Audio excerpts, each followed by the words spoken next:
Aaron, how are you? I'm doing very well. Thank you so much for having me. Oh, yeah, this is great. So I'm stoked to meet you because you have, you have a track record and a body of work of success. And I'm actually more interested in the adventure, the journey that you've lived. And so if we Hmm. could just start kind of broad and then dial down to where there's some heat about your life and how you've organized your inner life and how you use your mind to excel. But if we start with a broad stroke, if you were to break up the chapters of your life, Okay. what would you name them? How many chapters would there be? But like, what would you name the first chapter, second, third, whatever? I think the beginning chapter would probably be the struggle. Um, my younger years were really, really hard on me. I had dyslexia. I couldn't read. I couldn't write. I couldn't talk. I had a really bad speech impediment. So I feel like young years were hard on my soul, actually. And then as I started to get older, it started to get better and better. And so then it would be the discovery, who figuring out who we are and how I got, figuring out who I am. And then growth patterns and all the things that I learned to get to where I got to. And today, it's like continued growth, riding the wave, and foresight to the future. So um, you're going to see that there's been a lot of lows in my life, a lot of highs in my life, and a lot in the middle that just kind of caught me to where I am today. Mm, there we go. All right. So not many people start their first chapter with the struggle. So Yeah. yeah, let's take a pause there. Speech impediments are I don't have one. And I actually have some sort of stammer sometimes, but I wouldn't classify it in anything. But I notice it sometimes, Yeah. but I'm not trying to compare my condition with yours. I'm just saying, like, I have a appreciation from a distance of just how restricting that can be. Yeah. I don't know It's a it better word, was but it was horrible. So I couldn't say the letter R. That was where it just couldn't. I don't know how to sound like I used to sound when I was a kid because I'm so trained not to. But I couldn't say R, and my name had two R's, Aaron Kirman. And I remember growing up, every in elementary school, the first thing teachers ask everybody day one is introduce yourself. And I couldn't say my own name. And for 5 years in a row, the class would laugh because the teacher didn't understand my name. I didn't know how to say my name. And it just led to this awful first day of school over and over and over again. And it was really hard. And then on top of that, I remember uh, always being called out to go to speech therapy. So I would lose a couple hours of class a week because I had to really work on simple talking. And that was hard. That was hard. That was hard. And then I had severe dyslexia on top of that. So I really, in my younger years, couldn't read and couldn't write. And so that was also really difficult because I couldn't pass tests when I was a young guy. And I remember starting this trajectory of having to cheat in second, third, and fourth grade. And so when you combine it all together, and then I also knew I was gay at a very young age, I also had sexual identity issues. You start to combine all of those, and you end up with what was, looking back, like hard. Just a hard way to grow up. okay. I mean, it'd be much easier if maybe your family said, let's move to Boston because they don't use R's either. I wish that had been the You know, case. I wish that had been the case. Yeah. yeah. So where did you grow up? So I grew up in the suburbs of Los Angeles in the San Fernando Valley. My mom was a school teacher. My dad was in trucking. Very, very, very middle to lower class family. Didn't come from the world that I am blessed to live in today. Um, but it was such a blessing for me that my mom was a school teacher because without her, I would have nothing. Like we spent probably 5 hours after school, reading, writing, studying. So school would end at 2:30, and we were working from 4 to 9 every night to get Okay. me up to speed. Wow. Okay. So you had an internal resource that was incredibly meaningful in your home, Uh, oh my available to God. you. Okay. So Oh yeah, without loving family. absolutely, Okay. absolutely Was love it it. loving unconditional love, or was it like love with a dull stick in your back? Like you need. No, it was Okay. it was unconditional love from both my mom and my dad. I think the difference was my mom. It's funny because as we age and as life grows, life changes, right? But at the time, my mom was my rock, and my dad, when I was young, was always loving, unconditional love, gave me love. But at the time, I didn't identify with him the way I identified with my mom, and so we just had a little bit of separation of church and state, even though both were unconditionally loving. Okay. Did mom and dad? Is their marriage intact? No, Growing up, was it intact? no, I would say that they struggled in their marriage. I think that they had a hard time. I think that they were together for many years, probably because of us. And it wasn't until we got older that they decided to separate and go on their own way. Okay. All right. Good. We're shaping it up here. You used the word suffering. You didn't Yeah, say early years was hard. You said suffering. yeah. So, what does suffering mean to you? Loneliness. I was Ooh. very lonely, not because of my family. By the way, my family was amazing and kind and supportive and did everything they could. I was lonely because I didn't know where I belonged. I couldn't talk well. I couldn't read. I couldn't write. I didn't have friends. I didn't know where I fit in.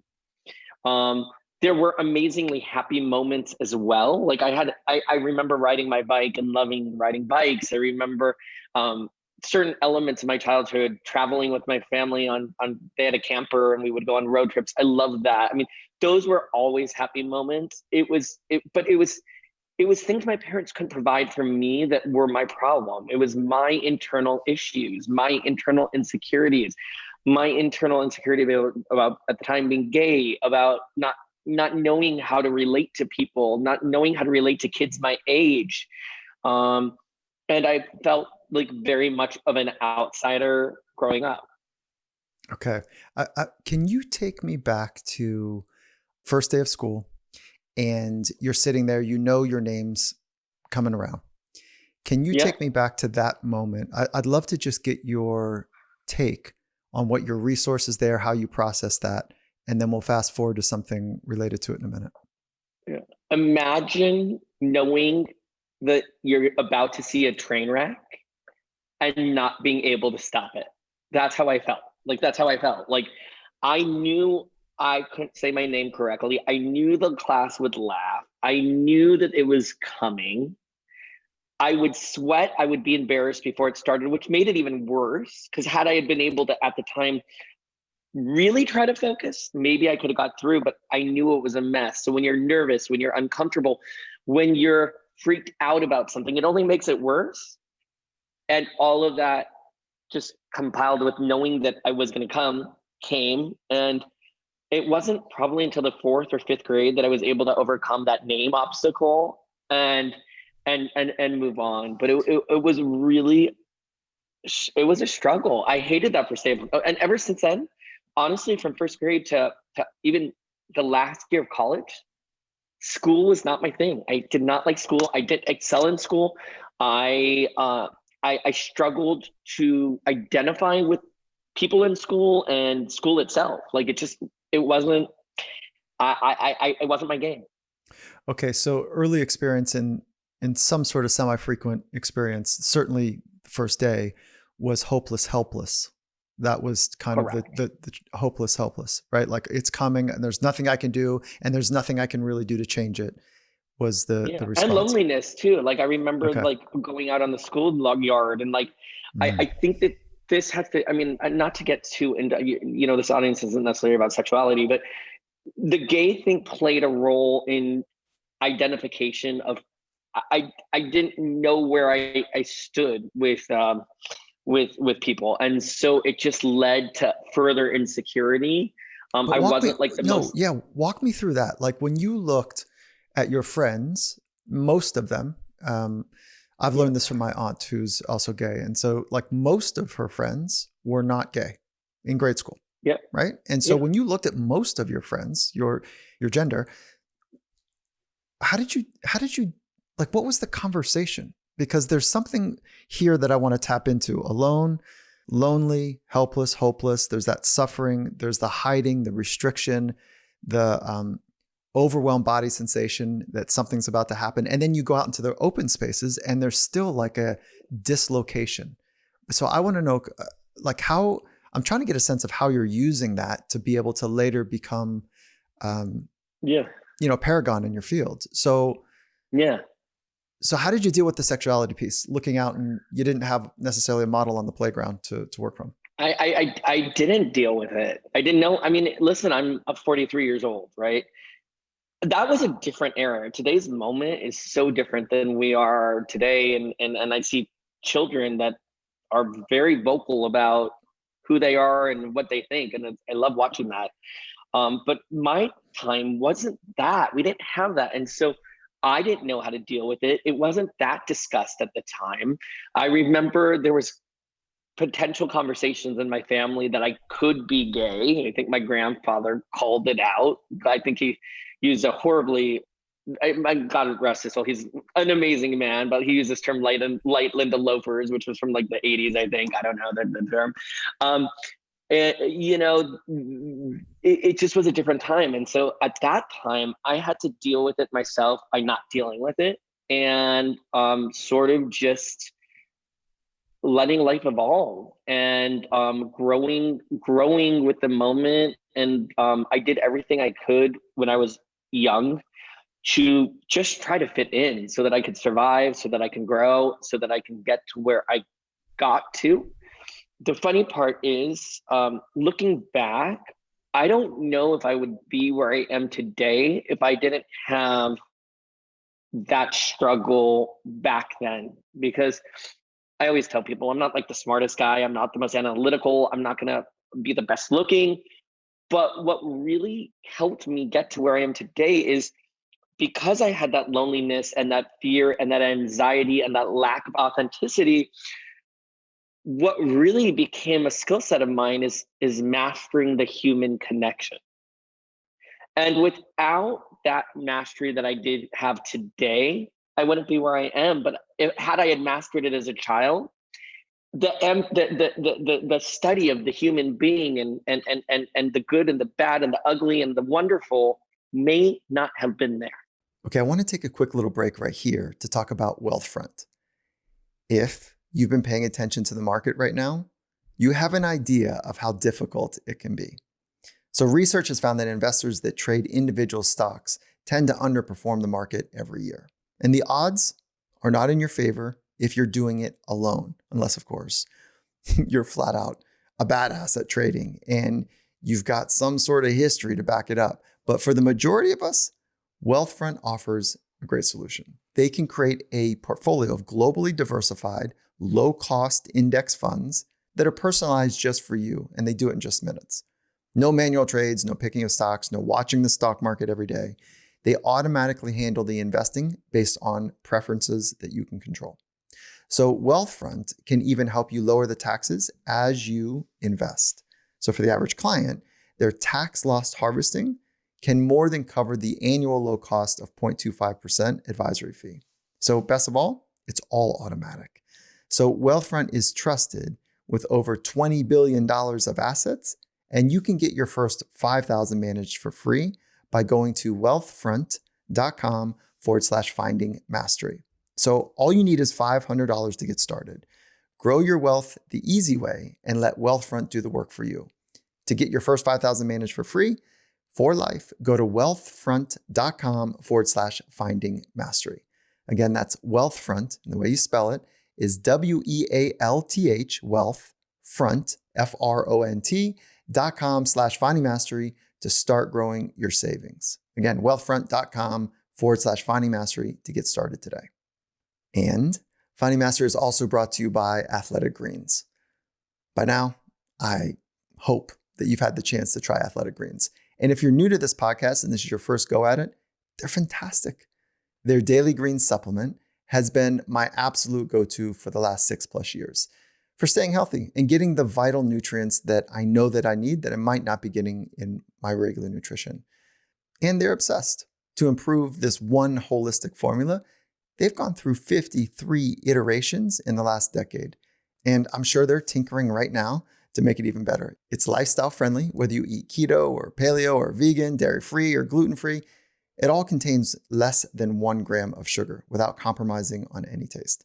And so I'm actually using it in an intermittent fasting way as well. So it's one of the first things that I drink in the morning. It's my Athletic Greens, a little MCT oil, in some lukewarm water, and then I put a little pinch of salt in there for some interesting properties to add to it. So that's my go-to every morning. And right now, Athletic Greens is doubling down on supporting your immune system. So they're giving us a free 1-year supply of vitamin D and 5 free individual packs with your first purchase when you visit athleticgreens.com/finding mastery. Again, all you got to do is punch over to athleticgreens.com/finding mastery to get your free year supply of vitamin D and 5 free individual packs as well. So with that, let's jump right back into our conversation. Okay, now you're talking. So from pain to some sort of forcing function, suffering and pain to a forcing function to say, I need to connect. And because you're terrified in some cases of others, dislocated from the social norms because of your sexual preference and an interest, and then saying, how do you jump that leap to say, I need to connect with people? Like, how did that happen? It happened later in life. How old were you? I was about 18 or 19, maybe 17. Mm-hmm. Two things happened. I was still sort of like, I remember I was in college study abroad and I had all these friends and we were in Madrid, and Madrid was so much fun and we would go out all night, and different life, different age. And I remember I would ditch my friends every night to go explore life on, gay life. And we went on this trip to Paris and Amsterdam and Europe, and I went with my friends at the time, and I would ditch them every night. And I remember towards the end of the trip, they said, is there something you need to tell me? And I said, no. And I left that European getaway with 0 friends, like 0 friends. I had 1 friend actually, which we could get into later. Okay, hold on. I want to pause you there because I want to go to why you lost friends. I can imagine, but that moment that one of your friends, was it like that cornered you, or was it a one-on-one intimate kind of safe space that you chose otherwise? Like, walk me through that moment. Yeah, no, I think it honestly was them trying to reach out to me saying, what's up? Because we'll support you. But I was too young and insecure to take the bait, right? So instead of doing what somebody more confident would have done, I said, I don't know what you're talking about, and I got all defensive. And I remember traveling back. I think I was in Paris, and I remember I had to get myself back to Madrid by train by myself. I'll never forget that moment. And I'm not good with like trains and stuff. I mean, my dyslexia kicks in, and I remember going, how am I going to get back to Madrid? And it was like a life-changing moment. And I don't even remember the names of those people anymore. I wish I did actually, but because for some reason I was thinking about it the other day. But it was a changing moment in my life, because I remember thinking to myself, authenticity is so key. And had I had been authentic at that moment in time, at that moment, that trip probably would have been different. But because I didn't, that lack of authenticity made me friendless, figuring out how to navigate the world for 3 months by myself. And like, it was a really great learning lesson, because I didn't like to be alone, and I didn't like the loneliness that came from that moment. And so it started me on a trajectory of authenticity without even realizing it. Why do people care so much about the opinions of others? So it's funny, as you get older and more successful, you don't, right? Like today, like me, don't like me, I don't care. I'm gonna be me, and me is me, right? And I appreciate that.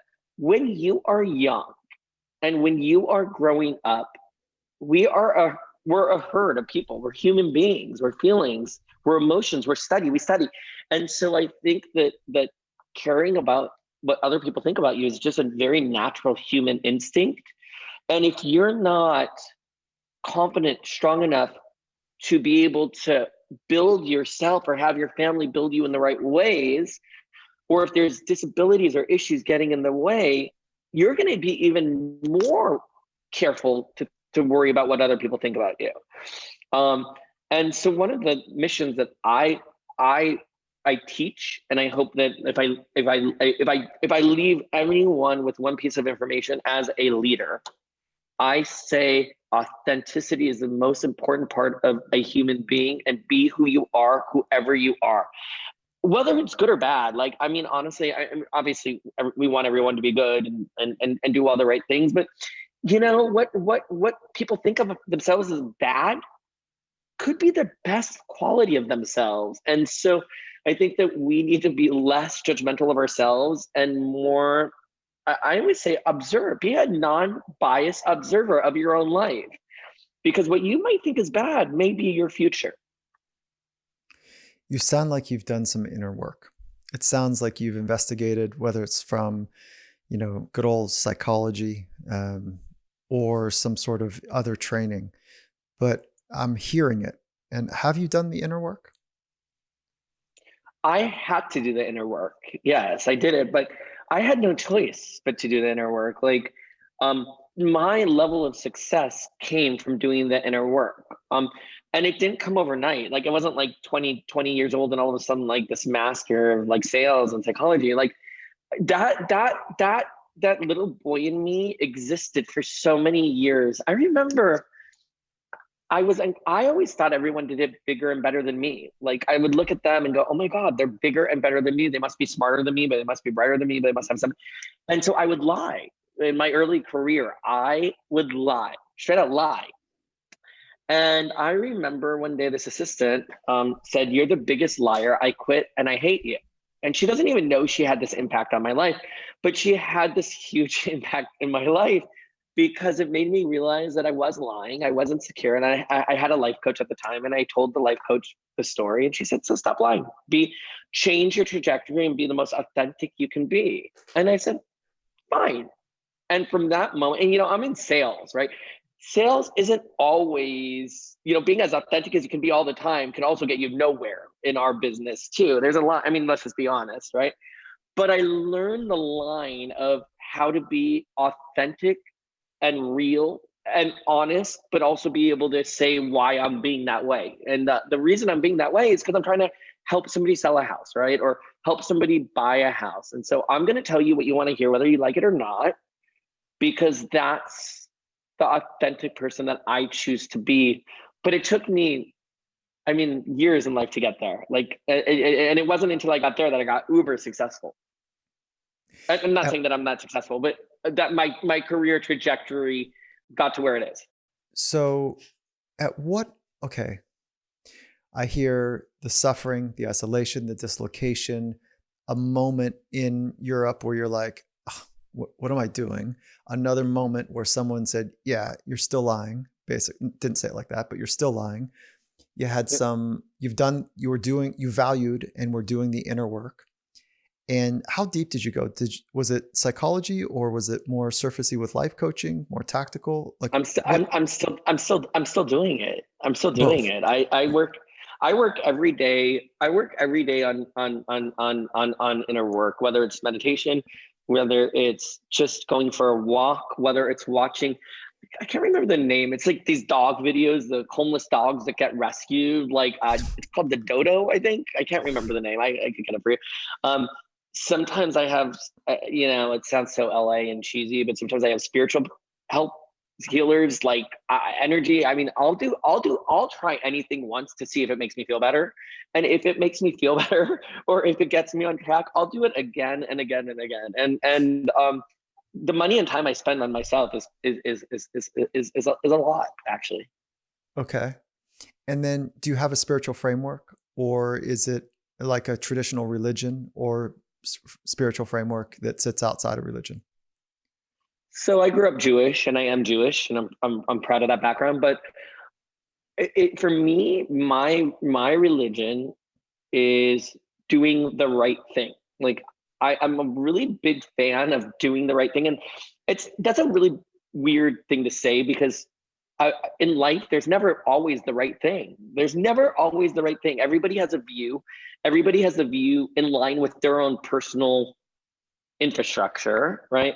But for me, what makes me feel good is knowing I did good, knowing that I did the right thing, knowing that I was honest, knowing that I made a move that helped somebody's life. Not that I'm all about giving, because I'm in business and I'm an entrepreneur, and I obviously make money in doing so.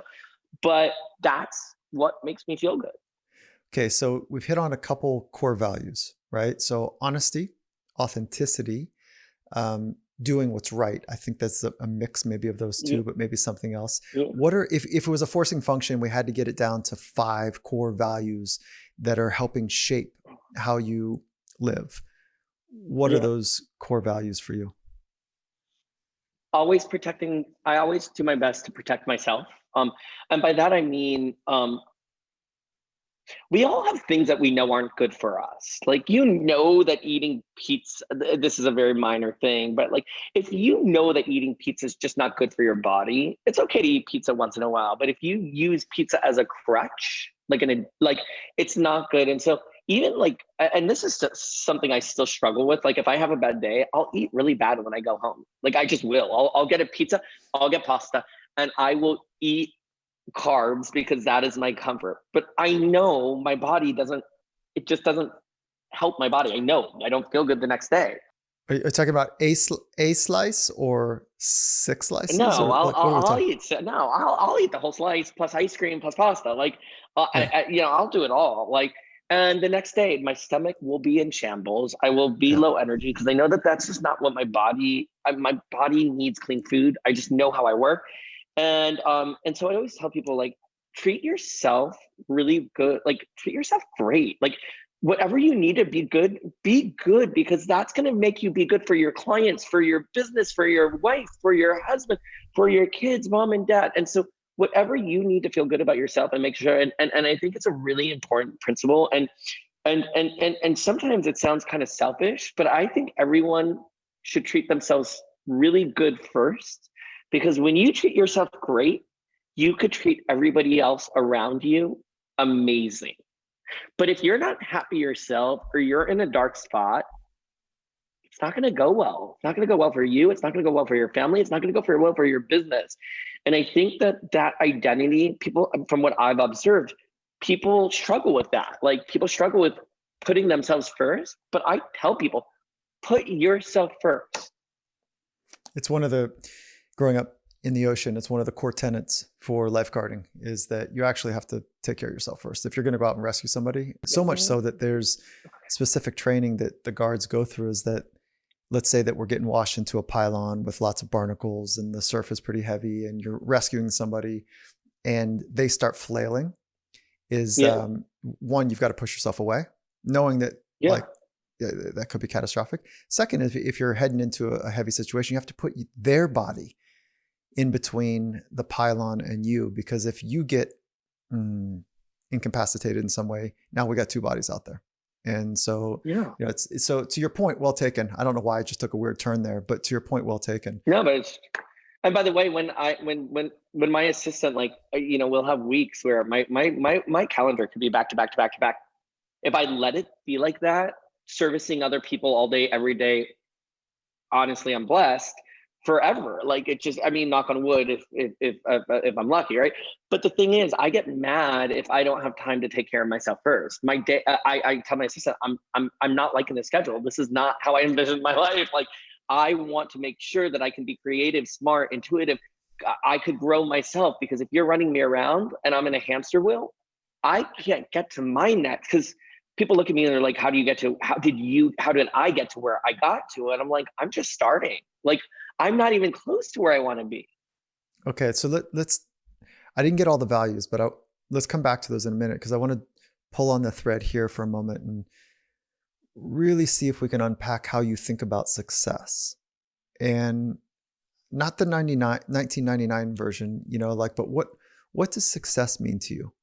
Success has nothing to, no, that's not true. Hard question. Because you didn't want to say money, but it's true, right? Like there's some sort of financial. I was gonna say success has nothing to do with money, but that's not true because there is a key to money that money comes. So my experience has been money comes with success, right? When you're successful, money comes to you naturally and freely. So for me, but funny enough, I've never really worked for money. That hasn't been my driving source. What has been my driving source are other things, like the feeling I get when I'm good, the feeling I get when I close a deal, the feeling I get when I closed a deal, I was honest, sincere, and transparent, and I did all the right things. To a certain extent, I hate to say it, but even the notoriety that you get from all of those things, and then to be able to be a leader, like all of these things lead to success. And for me, ultimately, like, I think success to a certain degree is also freedom, right? Because you have the freedom of choice. You have the freedom to direct your ship where you want to go and how you want to grow. And if you look at entrepreneurs, you'll see that they're doing these amazing things all the time. And the world is moving so fast. And when you're successful, you have the right to be able to, you have the ability to be able to move with the world at the pace the world is moving to continue to breed that success. And so, today I would say if you had to do it in a nutshell, success is really being very knowledgeable, educated, following right and wrong leadership, and not necessarily worrying about the outcome because the outcome will come based on your move. Based on your move or mood? Based on your moves, yeah, based on your moves. I mean, I have a lot of people come to me and go, I want X. Like I have a lot of people, hundreds of people are like, I want to have your money, I want to have your level of success, I want to, and I'm like, well, that's great, but how are you going to get there? What's your plan? What's your process? Who are you? What's your identity? Because your identity is not me, and my identity is not you. And so just the items and the things and the variables of what made me aren't going to make you you. So we got to dive deeper than that. You start with the big questions. Yeah. And it frustrates. I get frustrated that people look at bank accounts or look at cars or look at houses or look at corner offices and go, oh, that's what I want. Because that's not what they should want. Like, it's a result of being successful, and success will get you there, but there needs to be a passion, there needs to be a drive, there needs to be an interest, there needs to be an innate fascination with whatever somebody's doing to be able to get all those things. Okay, what is yours? What is your, well, let's go through them. Like, what is your passion? Where does your drive come from? And what is your ambition? It's probably dual pronged or, quad pronged, but let's start with passion and let's start with some ambition. And I want to double click and see if you're more purpose driven or goal driven, how you work with that. But let's go passion first. It's funny when you've done something for like 24 years, you sometimes got to sit back and you go, God, do I still like this? Like, is this my thing? And there's been so many times I'm like, no, like because when it comes to the deal, I know what's going to happen before it happens. Like I've done it. I've done the transactions. I've done $300 million house sales. I've done $1 million. I've done it. So for me, like what my passion now is it's teaching, it's leadership, it's growth, it's taking on things that I'm not good at and getting better. Being a real estate agent, I'm great at being a real estate agent. Was I good at being a leader to now I have 90 agents under me and I'm a team of 11? No, I didn't know how to do it. I did not know how to do that. And when I started, we were failing. Like we were awful. I thought to myself, okay, well, if I'm kind of tired of selling houses, what's my next gig, right? This was a couple years ago. And I thought, oh, let's do a TV show. So I pitched a TV show. I was horrible on TV. Like that was that was not what I was good at. Like, but I ended up getting a show and I ended up getting decently good at it, right? And so for me, what I'm passionate is evolving every day, right? What I wanted yesterday, I still want today, but what I wanted 5 years ago, the goal has changed. And now I have a much bigger picture vision of where we want to go. And the ideas of where my success is today and where I want it to be in 5 years are totally different than from 5 years ago.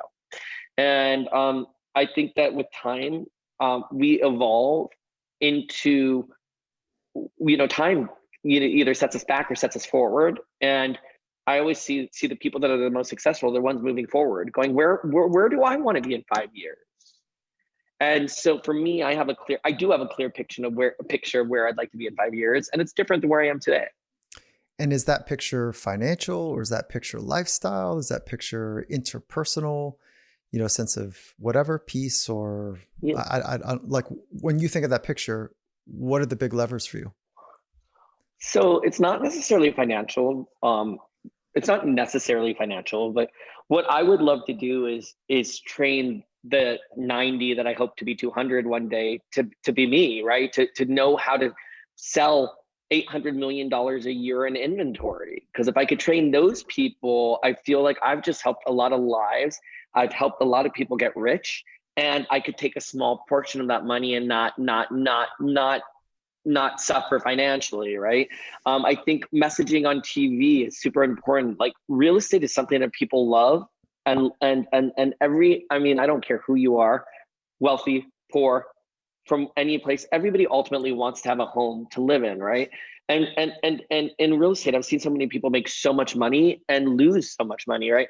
And I feel like I would love to teach the lessons of the last 24 years of the wins and losses that I've seen other people make, because it's really big. I mean, I've seen some of the richest people go poor, and I've seen some of the people that really had nothing get super rich, all through my industry and other industries, by the way, along the way. And I feel like that versatility has turned me into a really good understanding of human nature, success, failure, and how to make sure you're not part of that failure, right? And so, it's been an amazing journey that I'm super grateful for. I'm super grateful for being able to see all of those human stories, because with $7 billion worth of sales, what people don't realize is, for every one of those transactions, there's a human being behind it that has a story. Okay, I want to take a quick little break right here to talk about Dragon. Dragon is an amazing eyewear company, and I think you're going to love their premium polarized floatable sunglasses. I bet most of you have a story about losing sunglasses somewhere in the water. I've had plenty of them. It's never fun. My original solution was just to buy some cheap pairs of sunglasses, but that doesn't give me the same level of clarity and protection as premium sunglasses do. So it's a bad strategy. I ended up wasting money on top of, being frustrated with not having clarity from the glasses. So this is where Dragon comes in. Their premium H2O floatable collection, they're constructed from a specially formulated injection molded resin with a density that is lower than water. So what that does, it allows them to float. I mean, how cool is that? They're also designed with a special coating to ensure that they are resistant to water, dirt, oil, and other elements, while at the same time maintaining that crystal clear view that they're known for.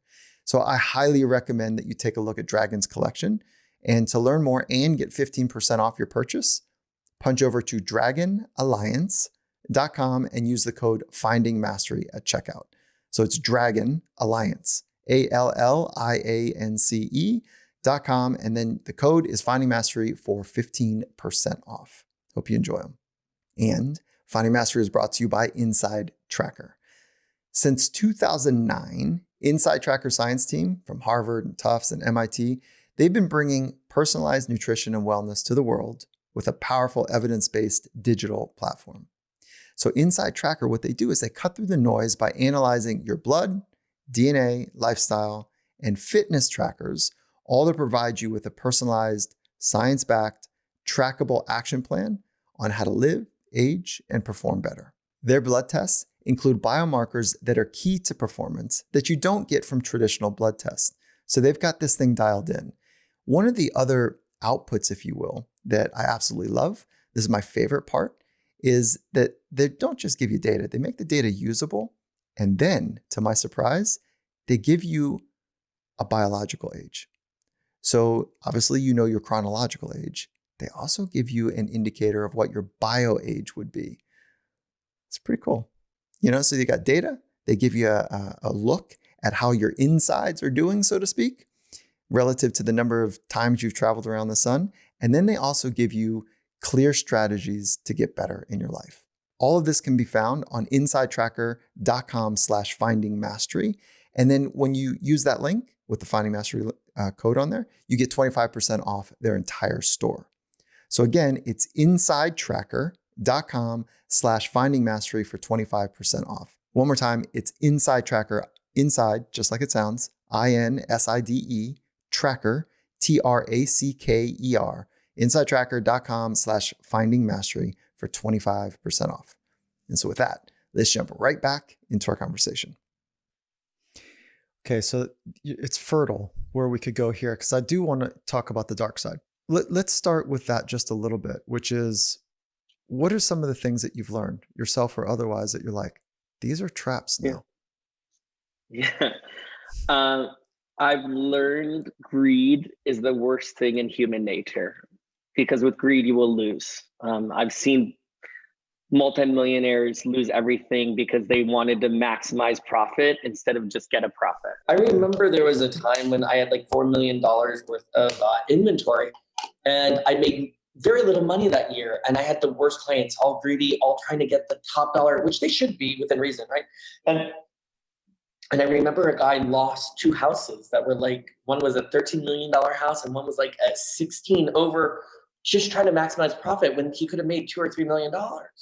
And he literally ended up more or less homeless. No joke. Like, this was a multimillionaire. And I thought to myself, my God, if he had only just listened to that advice, he could have had $6 million out the door and lived a nice life. That's still a lot of money, right? But he wanted the 12 million. And I see characters like this all the time. And I just, I learned that greed is not good. And there's a win, and always try to focus on a win, but never try to focus on the mega win. The mega win's luck, and that happens 1% of the time. Let's not go for the luck. Let's go for the win that we can do and we can accomplish our goals without risking too much. I've learned money is very complicated for human energy, and I've seen really tight families break apart over money.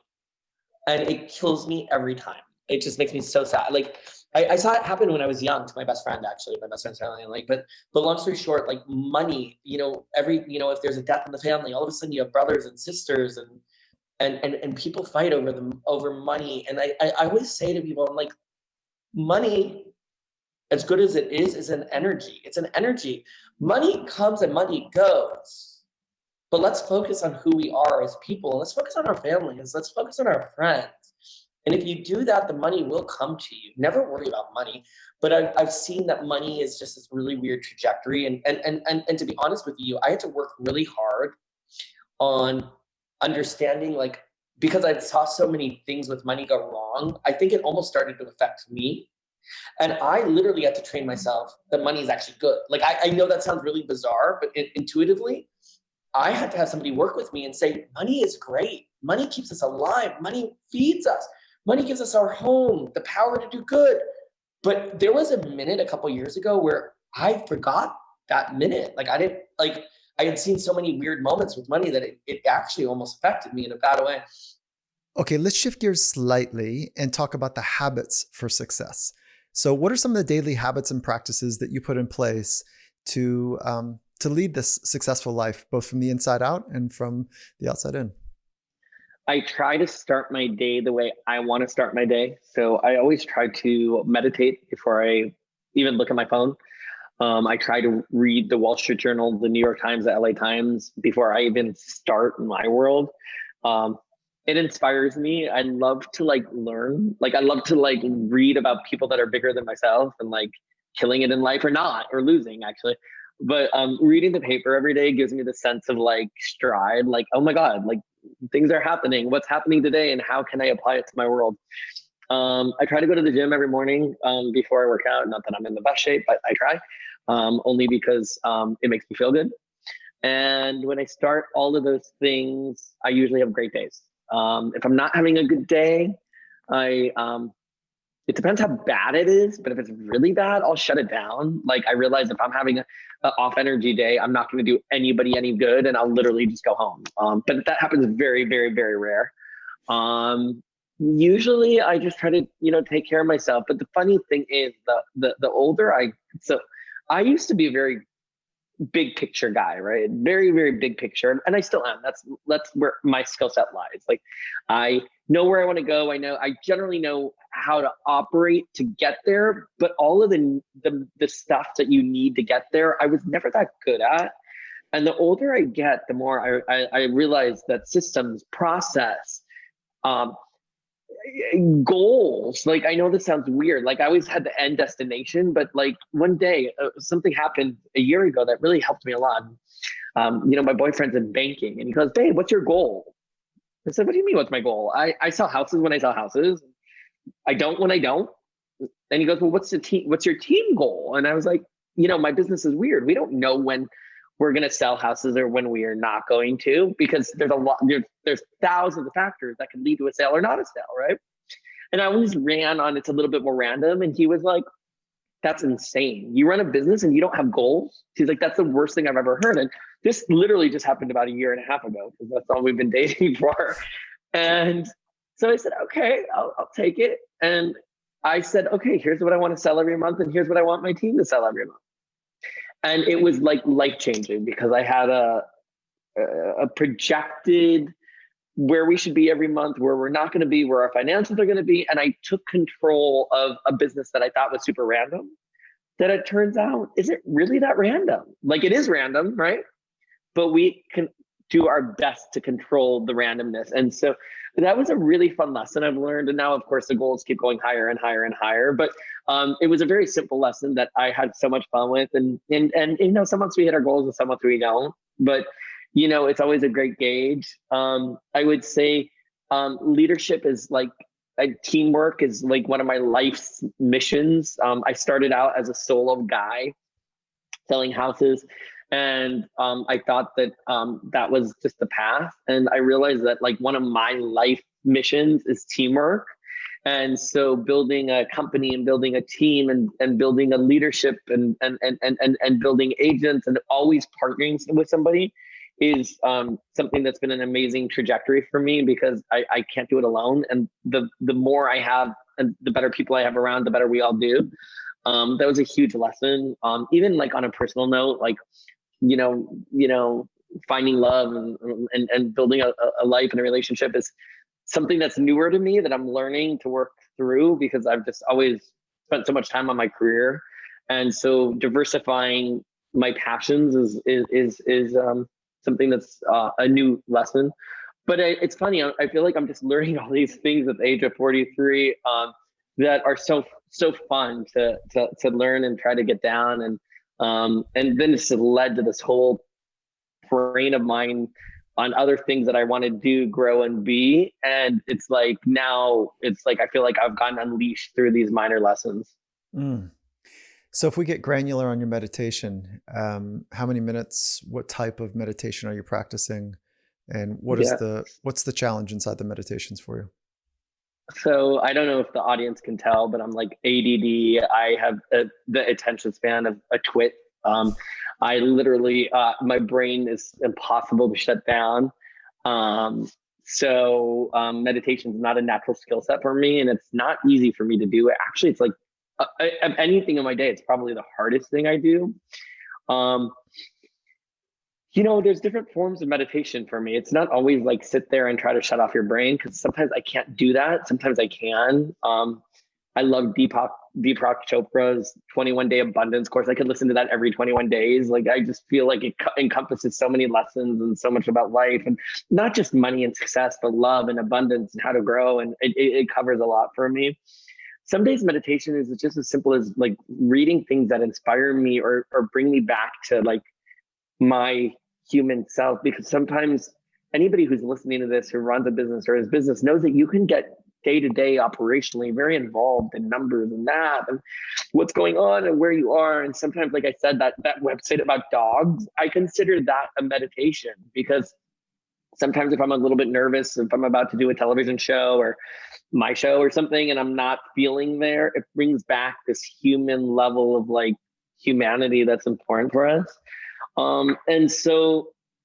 And sometimes it's prayer. I mean, the older I get, I'm like, I believe that there's more out there than just us, right? And sometimes we need, or at least I'm not speaking for other people, but at least I want to be grateful for what I have and where I am. And like, for me, like, of all of the meditations, the one thing that I always say is the most important is gratitude. Because if I'm living in gratitude for whatever it is I have at that moment or don't have at the moment, or just being grateful, it's like abundance comes in. And so I just always have to remember, like, whether I had a good day or a bad day, I am like one of the luckiest people ever. And that gratefulness leads to happiness. Okay. And then it sounds like you've been practicing for a while. Is this a 2-minute, 10-minute, 20-minute, 30-minute, 1 hour? Like, what is the daily duration? No, it's honestly a 12 to 15-minute thing at most. Okay. Mm-hmm. I try to do it in the morning, and if I can, the one thing that I find very soothing is just swimming. So I swim at night, or I go in my jacuzzi at night. But it really settles my soul to be in the water. So I try to do the water at night before I go to bed. Okay, so you got some bookends. You got some meditation, reading, fitness in the morning, something soothing. Warm water for centuries has been a soothing mechanism. So yeah. By the way, really good for me. Like, it takes away all of. I can have a lot of natural anxiety, and it takes it away. So what do you do for anxiety? I get meditation, exercise, and water. Yeah. What else do you do? It's funny enough. The easiest way for me to ease anxiety is to do something. Okay, that sounds kind of weird, but if I'm anxious about something, right, and it's out of my control, if I could just take baby steps to know that I'm working towards my goal, even if it's just the start, it eases all anxiety for me. What stresses me out. The science on that is really clear too. Like, so you're right down the lane of like a best practice. So that's cool. Sorry to interrupt. Yeah. Yeah. It's like the easiest thing. Like, there's so many things out of our control. And if I feel like I'm out of control, then the anxiety just builds up. And if I am anxious, I'm not my best. I'm not my best performer. I'm not my best self. I'm not the best leader. So as long as I'm taking the steps to be able to move forward, it's enough relief for me to know that I'm doing everything I can. And I've learned that sometimes the best way to accomplish a goal is to release it to the universe. So take all the steps, do all of the things we can do, make hopefully the right moves, or some wrong moves if that's, our learning path, and then release. And sometimes I've wanted things so bad, I held on to them so bad, I never got it. And so I realized that in order to get some of the stuff I wanted, I just had to kind of set myself up, put myself where I wanted to be, put myself in where I thought was the right move, and then just release it and say, if it's meant to be, it's going to be. And if it's not, I got to let it go. And that's helped a lot too, actually. And then, this is super concrete. 2 people on each side of the ledger, 2 people alive, 2 people that are no longer with us that really inspire you. And if you want to pick one, that's cool too. But whoever comes up for the 2 alive that really inspire you. Don't tell him I said this, but my boyfriend inspires me. Don't tell him that. I won't tell him. He's a guy that grew up in Venezuela, in the favelas, which are like the slums of Venezuela. Single mom, had nothing growing up. He's not like the richest person in the world, or the smartest, but he supports his family. He got himself out of a country that is in having immense issues right now. Works in banking, bought himself properties in multiple different places. And it's just your ordinary guy that came from nothing and built a life for himself that others would really want, you know what I mean? Both spiritually and financially and everything else. And that he inspires me because he came from so little. Like, I mean, I listened to my story, which is like, I had my own struggles, but it's different when you don't have, like, you know, food, and you know, you're living in a world of a lack of education. That's a different game. Like, all of our struggles are different. He inspires me. This sounds super cheesy, but my mom inspires me. She's a school teacher and a principal, but like, she made it. Like, she's 72 and she like lives the life. She's like lives the life. She didn't grow up wealthy, but she's like has this great pension. Like, her biggest issue is like what she's gonna do to entertain herself. And I know that sounds like selfish, but like I love that she's there and that she can live the way she wants to live. And somebody that was so humble has taught me so much. And so now I have this like multi-billion-dollar thing happening, whether it's my sales or what I'm running, and like, she's the first person that I will go to for advice. And she's like a school teacher that helped me learn how to write, read, and speak. And so I'm super grateful for those people. There's so many inspirational people, and it's so easy to say, Bezos, or, this person, or, I've represented some, and not him personally, but I represented some of the richest people in the world, and some of the people that are the most iconic people in the world. And sometimes I learn from them and I'm like, wow, you're amazing. And sometimes I go, wow, I'm surprised that you are where you are, because you're different than I thought you would be. And so it's interesting to see the spectrum of, I don't know, I can't explain it. Just knowing some of the richest people and some of the most successful people and some of the most famous people. And as humans, you have the good, the bad, and the ugly. And when you're doing transactions with them, you really learn who they are very quickly. And there's been times, like, some of my people that, and I'm not going to mention names because I can't, but there's people that, some of my heroes that maybe I would have said I really respect, I ended up working with, and they were not the human being that I would have hoped they should be at that level. I get asked, the question a bunch, because I cross many different disciplines, many different performative arts, sport, business, arts. What are the half percenters like? And oftentimes I'll say most of them you wouldn't want to have over for dinner. Maybe once, because it's kind of really interesting how they've, how they organize their life, but not many more times than that. And I don't want to sound jaded, and I don't want to sound ungrateful, and I don't want to sound like I'm tainted in any particular way, but it's like there's the level of narcissism and anxiety and obsessiveness about their needs versus others is palpable often. And so yeah, although I have a different experience. So for me, it's more like I'll say honestly 65 to 70, 30, meaning 70% good, 30% bad. I'm really lucky. Like, some of the people that I've represented are the kindest, nicest, sweetest people, and you would never even know that they are who they are. And they come over to my house, or I go to theirs, and we don't even talk about what you think we would talk about. They're so human. But then you have that 30% or 35% that are just awful. And I remember I had a billionaire that was going to buy like a $70 million house for me. He was so rude to my staff and I called him a week later, and I was about to make a $70 million transaction, and our transactions could be quick. Like, they go quick. So I would have been done with this guy in 45 days and probably could have made $1.5 million. And I called him. I said, man, this isn't going to work out. I don't want to have anything to do with you. You're not my people. You're not my person. Like, I don't need your money. I would rather have my self-respect and my staff's respect than have your sale. And it's hard to do that, but it's another conversation that I could go on for hours about, but it's kind of like a conversation I love, which is like, know your people. Like, your people are your people, or your friends, or your family, the people you'll make money off of.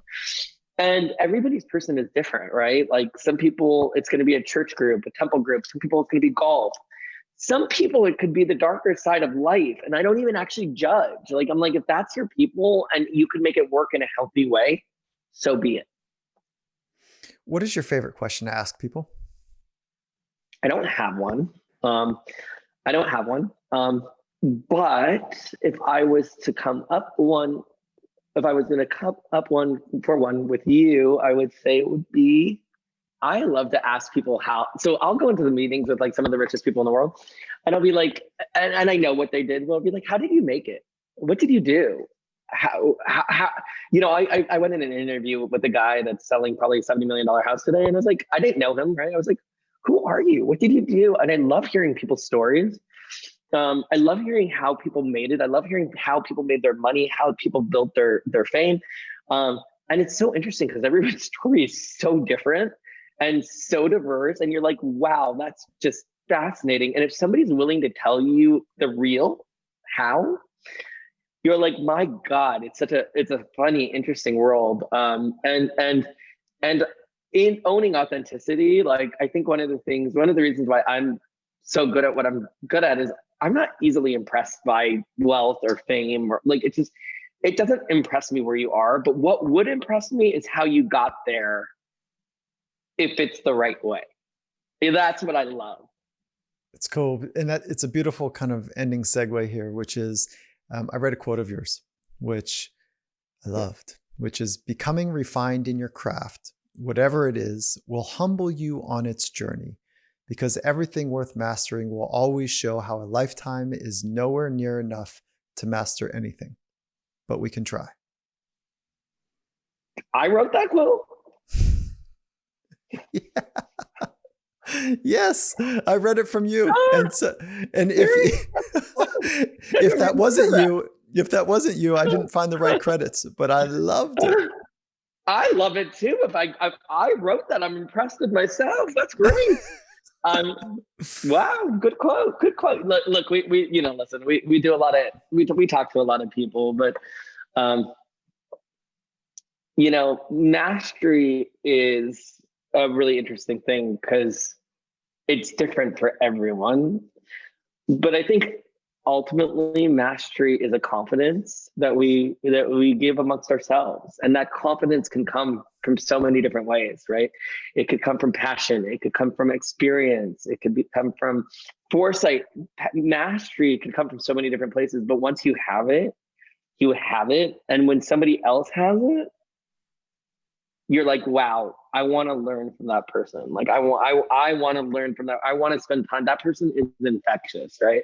And that's true mastery, I think. And it's not what somebody has in the bank or what somebody drives or their house. It's like their skill set. And there's been so many people that I've listened to. I'm like, you should be wherever you are, because you are where you are, because my God, you have your stuff down. And nothing is more impressive than somebody that has their stuff down. That's not the right word, stuff, but you know, when somebody knows what they're talking about, that's impressive. And it's hard to get to that. And it's all ages. Now, the thing that's weird about today is you could be like I have some 19-year-olds outside of the store that are so tech savvy and so smart. Their brain is like so far beyond mine. And that's mastery. Yeah, it comes in many forms. Beautiful. Thank you.